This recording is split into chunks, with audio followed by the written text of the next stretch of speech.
அன்பு தம்பி தனுஷ் அவர்கள் எழுதி இயக்கி நடிச்சிருக்கிற இட்லி கடைங்கிற படம் பார்த்தேன். தம்பி இளம் தயாரிப்பாளர் ஸ்ரேயாஸ் அவங்க தயாரிச்சிருக்காங்க. இதில் ஏற்கனவே தம்பி கதை திரைக்கதை இதெல்லாம் பண்ணி திருச்சிற்றம்பலம் அதெல்லாம் பார்த்தேன். ரொம்ப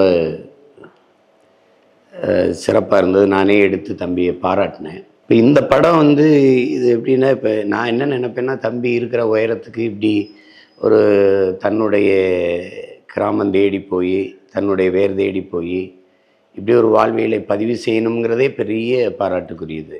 நம்ம வாழ்வதற்கு பணம் தேவைப்படுது, வாழ்க்கைக்கு பணம் தேவைப்படுது. ஆனால் பணமே வாழ்க்கை இல்லை. கடைசி மரமும் வெட்டப்பட்ட பிறகு, கடைசி மீனும் பிடிபட்ட பிறகு அப்போதான் தெரியும் மனிதனுக்கு பணத்தை சாப்பிட முடியாதுன்னு ஒரு கவிதை இருக்குது. அது மாதிரி எல்லாருக்குமே பொருள் ஈட்டணும், பெரிய மேம்பட்டு வாழ்வு அப்படிங்கிறத கார் வச்சுக்கிறது, பெரிய மாளிகை வச்சுக்கிறது, அப்படி வாழ்கிறதான் வாழ்க்கைன்னு நினைக்கிறோம். அதனாலேயே நம்ம நிறைய பேர் நம்முடைய தாய் கிராமங்களை விட்டு நகர்ப்புறங்களை நோக்கி நகரோம். அங்கே தான் வேலை வாய்ப்பு இருக்குது, அங்கே தான் கல்வி இருக்குது, அங்கே தான் மருத்துவம் இருக்குது. அதனால் என்ன வருதுன்னா, கிராமங்கள் காலியாகி நகரங்கள் பிதுங்கி வழியுது. இங்கே இருக்கிற நிர்வாக முறை என்னென்னா, ஸ்மார்ட் சிட்டி இருக்குது, ஸ்மார்ட் வில்லேஜ் கிடையாது. அப்போ கிராமங்கள் காலியாகிறதுனால நகர்ப்புறங்கள் இருக்கிற மக்களுக்கு தேவையான உணவுப் பொருள்கள் கிராமங்கள் இருந்தால் வரணும். பால், முட்டை, அரிசி, பருப்பு, நெய் எல்லாம். அப்போ கிராமங்கள் காலியாகும்போது அது பெரிய பற்றாக்குறையை சந்தித்து மிகப்பெரிய உணவு பஞ்சத்தை சந்திக்கும். அதை வலியுறுத்துவதற்கு அவரவர் வாழ்விடம். மரம் எவ்வளவு உயரமாக வளர்ந்தாலும் வேருக்கு நன்றி செலுத்துவதற்காக அதை என்ன செய்யும்? பூக்களை அதன் வேரில் கொட்டி அதுக்கு நன்றி செலுத்தும். அது மாதிரி நம்ம எவ்வளவு தூரம் போனாலும் நம்முடைய பிறந்த மண், நம்மளுடைய தாய் கிராமத்தை மறப்பது என்பது ரொம்ப கொடுமையானது. வெளிநாட்டில் போய் நம்ம இருப்போம், நிறைய சம்பாதிப்போம், மாதம் 5 லட்சம் கூட சம்பாதிப்போம். ஆனால் அங்கே நம்ம ஏரி இருக்காது, குளம் இருக்காது, கோயில் இருக்காது, திருவிழா இருக்காது, பாட்டி இருக்க மாட்டாங்க, தாத்தா இருக்க மாட்டாங்க, நம்ம சொந்தங்கள் யாரும் இருக்க மாட்டாங்க. அப்போ அந்த மாதிரி சொத்தை பிரிகிறது, உறவுகளை பிரிகிறது, இதையெல்லாம் விட பெரிய பிரிவு தான் பிறந்த மண்ணை பிரிகிறதாங்கிறாரு கவிப்பேரரசு வைரமுத்து அவர்கள். அது மாதிரி மண்ணை பிரிந்து, தாய் மண்ணை பிரிந்து, பிறந்த மண்ணை பிரிந்து வெகு தூரம் போய் என்ன பொருள் ஈட்டினாலும் அந்த வாழ்க்கையில் மகிழ்ச்சி இல்லைங்கிறத வலியுறுத்துகிற ஒரு படம். நிறைய செய்திகளை ஒரு கவிதைத்தனமாக சொல்லியிருக்காப்புல. படம் பார்க்கும்போது அவ்வளவு ஒரு உணர்ச்சி குவியலாக இருக்குது. அவருடைய திரைக்கதை, அவருடைய உரையாடல் எல்லாமே நேர்த்தியாக இருக்குது. சின்ன சின்ன கதாபாத்திரங்களை கூட செதுக்கியிருக்காப்புல. இப்போ குறிப்பாக ஐயா பார்த்திபன் அவருடைய கதாபாத்திரம் அது வில்லன் போல் போய் கடைசியாக முடியும் போது அவ்வளவு நெகிழ்ச்சியாக முடிக்கிறது. ஒரு கண்ணுக்குட்டி, அந்த கண்ணுக்குட்டியை வச்சு அவ்வளவு கவிதைத்தனமான ஒரு முடிவை கொண்டு வர்றாரு. அப்புறம் இப்போ யார் பணக்காரன் யார் ஏழை அப்படிங்கும்போது, ஒரு சாதாரண ஒரு பெரிய விடுதியில் போய் நட்சத்திர விடுதியில் தங்கியிருப்பாங்க. அப்போ குழந்தைக்கு பால் தேவைப்படும். அந்த குழந்தைக்கு பாலை கொடுத்துட்டு பணம் கேட்பாங்க, பில்லு கொடுத்துருவாங்க. அதே குடும்பம் தெருவில் போய்கிட்டு இருக்கும், சாதாரண ஒரு பெட்டி கடை. அங்கே போய் குழந்தை அழுகுது, கொஞ்சம் பால் இருந்தால் கொடுங்கன்னு கேட்பாங்க. அப்போ அந்த பெட்டி கடைக்காரர் அந்த கடைக்காரர் பாலை கொடுத்துட்டு, குழந்தைக்கெலாம் நாங்கள் காசு வாங்குறது இல்லை, நீங்கள் போங்கன்றதில்ல. இப்போ இதில் யார் பணக்காரங்கிறத ஒப்பிட்டு சொல்லுவாங்க. அது மாதிரி இதில் சாதாரண ஒரு இட்லி கடை, படிக்கிற பையன்கிட்ட காசு வாங்குறது இல்லை அப்படிங்கிறது ஒரு சின்ன நிகழ்வு முன்னாடி நடந்துருது. ஆனால் அதை கொண்டு முடிக்கும்போது படிக்கிற பையன்கிட்ட காசு வாங்குறது இல்லைன்னு இன்னொரு இடத்துல அந்த காட்சியை பின் நிகழ்வில் எடுத்துக்காட்டி முடிக்கும்போது அவ்வளவு நேர்த்தியான திரைக்கதை நகர்வை நம்மளால் உணர முடியுது. இதில் வாழ்க்கைங்கிறது நம்மளோட வாழ்ந்து முடிக்கிறது இல்லை, வருங்கால தலைமுறை நம்ம வாழ்ந்த நினைவுச்சுவடுகளை நினச்சி பார்க்க வைக்கிறதா வாழ்க்கைங்கிறதெல்லாம் பெரிய பெரிய ரொம்ப பெரிய ஒரு கருத்து தத்துவம். அது மாதிரி படம் முழுக்க பரவி நல்ல செய்திகள் விதைக்கப்பட்டிருக்கு. அதில் என்னுடைய மாமா இளவரசு அவர்கள், தம்பி சமுத்திரக்கனி, அண்ணன் ராஜகிரண் அவருடைய கதாபாத்திரங்கள், அந்த கதாநாயகி நித்யா மேனன் அவங்க எல்லாருடையது, அண்ணன் சத்யராஜுடைய பங்களிப்பு, தம்பி அருண் விஜயோடது எல்லாமே ரொம்ப நேர்த்தியாக வந்திருக்கு. எல்லாத்துக்கும் மேலே தம்பி ஜீவியோடைய பின்னணி இசை பாடல்கள் அது எல்லாமே தந்தானே எஞ்சாமி தந்தானே அந்த பாட்டு ரொம்ப நேர்த்தியாக இருக்குது.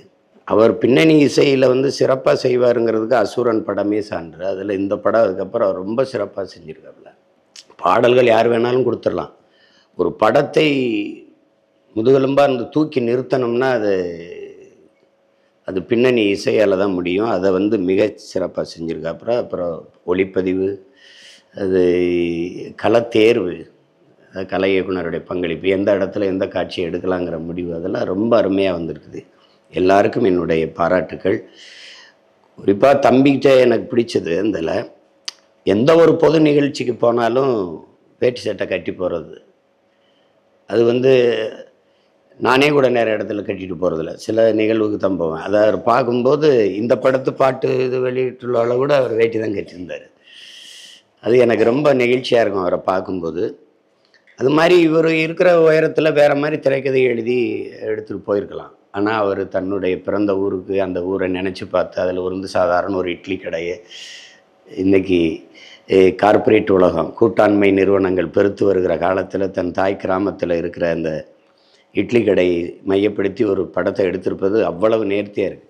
அவர் கிளைமேக்ஸில் இறுதிக்கட்ட காட்சியில் பேசுகிறாரு, இது வந்து பலகை எரிஞ்சிருச்சு, அதை நம்ம வாங்கிக்கலாம், இது சுவர் இடிஞ்சிருச்சு கட்டிக்கலாம், அப்போ இது மேலே கூரை அது எரிஞ்சிருச்சு அதை வேஞ்சிக்கலாம், ஆனால் இங்கே இருக்கிற அம்மி குலவையும் ஆட்டுக்கல்லும் இதுதான் கடை, இதை சுற்றி நம்ம கட்டிக்கலாங்கிறது மிகப்பெரிய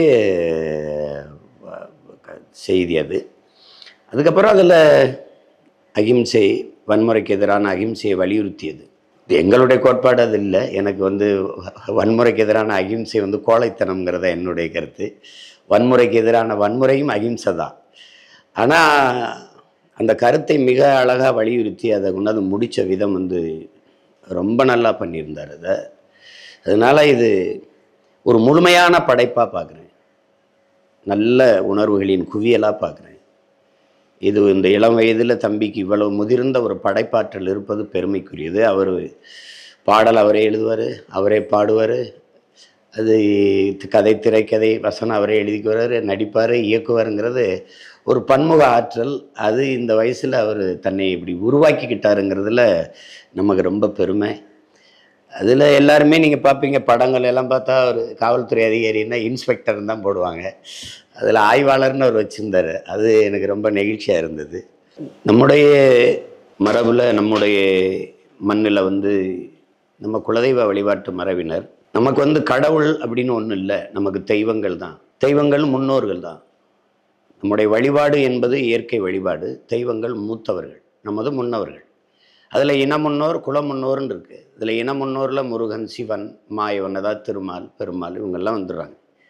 இந்த குல முன்னோர் தான் குல தெய்வம்னு நம்ம கொண்டாடுறோம். சிலர் சிறு தெய்வம்னு சொல்கிறாங்க. தெய்வத்தில் சின்னது பெருசுலாம் இல்லை, குலதெய்வம்.